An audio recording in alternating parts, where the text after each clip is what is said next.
Šiandieną dalinuosi liudijimais, kurie liudija apie Dievo šlovę, nes be jo pagalbos aš tikrai nebūčiau atstačiusi savo gyvenimo po autoavarijos. Kita vertus, tai yra bendradarbiavimo su viešpačiu klausimas. Aš nesėdėjau sudėjusi rankas ir tikėdamasi, kad Dievas man kažkaip tai padarys viską už mane. Aš dažniausiai imdavausi veiksmų ir aš labai atkakliai ir sunkiai dirbau, kad pasiekčiau savo tikslus. Tačiau veiksmų ėmiausi remdamasi viešpaties įkvėpimu. Jis man suteikė viziją, jis man suteikė norą pasiekti tam tikrus tikslus, kad aš galėčiau įgyvendinti tą viziją galiausiai. Viskas prasidėjo nuo viešpaties. Ir tada aš atsiliepiau į jo įkvėpimą ir aš ėmiau veikti. Ir be to, nepaisydama milžiniškų kliūčių ir kad jos atrodė tiesiog neįveikiamas, aš atkakliai siekiau tų tikslų, nežiūrint į nieką. Pasiduoti niekada man nebuvo variantas, todėl aš dirbau labai atkakliai iki kol pavyko man tai įgyvendinti. Ir dabar, kai aš apie tai mąstau, aš žinau, kad mano pastangos buvo būtinos. Jeigu aš nebūčiau veikusi pagal įkvėpimą ir pasirinkusi likti savo komforto zonoje, o ne žengti žingsnį į priekį, pasitikint viešpačiu, arba jeigu aš būčiau pasidavusi, kai kliūtis trukdė man įgyvendinti viziją, arba kai atrodė nepakeliamai skausmu, mano gyvenimas nebūtų pasikeitęs. Greičiausiai būčiau depresijoje, gyvenčiau su sielvartu dėl savo sugriauto gyvenimo, dėl tragedijos, kuri įvyko, net nežinodama, kad Dievas turėjo man visai kitokį planą ir kad aš galėjau jį įgyvendinti, jei tik tai būčiau juo pasitikėjusi, jeigu aš būčiau paklususi jo vedimui ir atkakliai siekusi savo tikslo iki galo.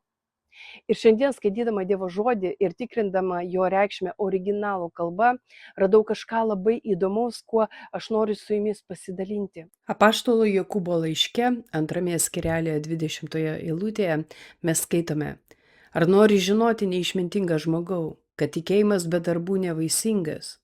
Žodis išverstas kaip nevaisingas kilęs iš graikų kalbos žodžio argos. Jis reiškia neaktyvus, tingus, neproduktyvus, nenaudingas. Jis apibūdina kažką, kas neveikia, nėra produktyvus, neatlieka savo paskirties. Jis netgi turi prasmę vengti darbo, kurį turėtum atlikti. Taigi, kai Jokūbas sako, kad tikėjimas be darbų yra bevertis, nevaisingas, miręs kituose vertimuose, jis nekritikuoja paties tikėjimo, jis atskleidžia tingų tikėjimą, tikėjimą, kuris yra neveiksnus, neaktyvus. Tikėjimas, kuris nėra išreikštas darbais, nenaudojimas, tampa nevaisingas. Mes galime sakyti, kad tikime, bet šventasis raštas mums primena, kad ne demonai tiki. Vien tik tikėjimas nėra tavo tikėjimo įrodymas. Tikėjimas turi būti panaudotas, jis turi būti išreikštas veiksmais, jis turi duoti rezultatų.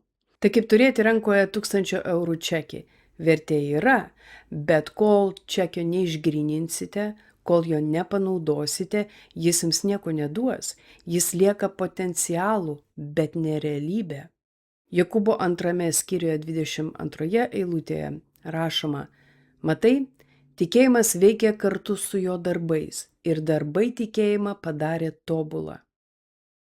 Žodis darbai graikų kalboje reiškia darbą, poelgį, veiksmą. Jis apibūdina išorinį veiksmą, kuris įgyvendina vidinį ketinimą ar tikslą. Šioje eilutėje kalbama apie veiksmą, kuris kyla iš tikėjimo. Frazė veikia kartu kilusi iš graikų kalbos žodžio, kuris reiškia bendradarbiauti, būti bendradarbiu. Abraomo tikėjimas nebuvo pasyvus. Jo tikėjimas ir veiksmai buvo suderinti tarpusavyje. Jis tikėjo ir veikė pagal savo tikėjimą.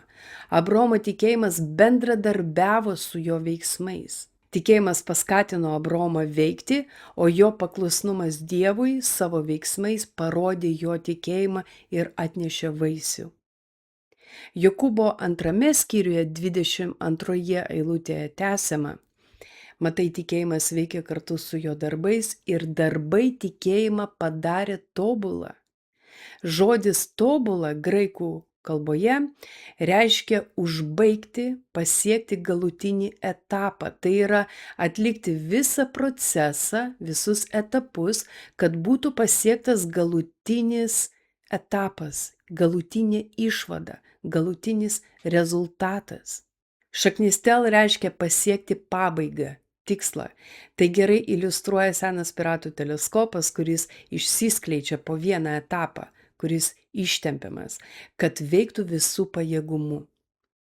Veiksmai nepakeitė Abromo tikėjimo, veiksmai užbaigė jo tikėjimą, veiksmai atvedė tikėjimą į numatytą tikslą.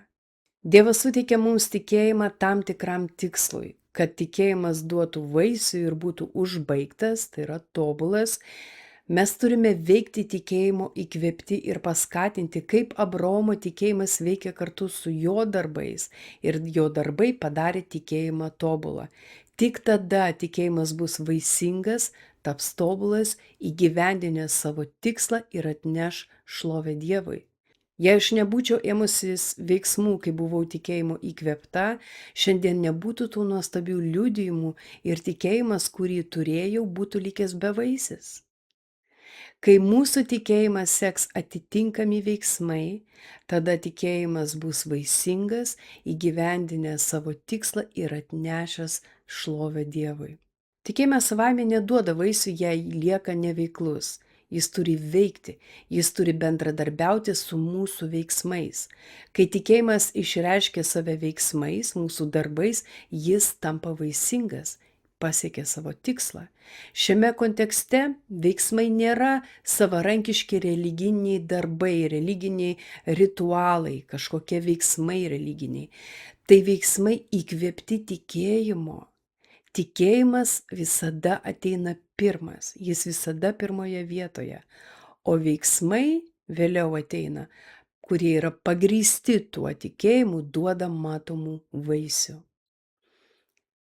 Kai veikiame pagal tai, kuo tikrai tikime, mūsų tikėjimas pasiekia savo tikslą, jis duoda vaisių, jis tampa gyvų liudijimu.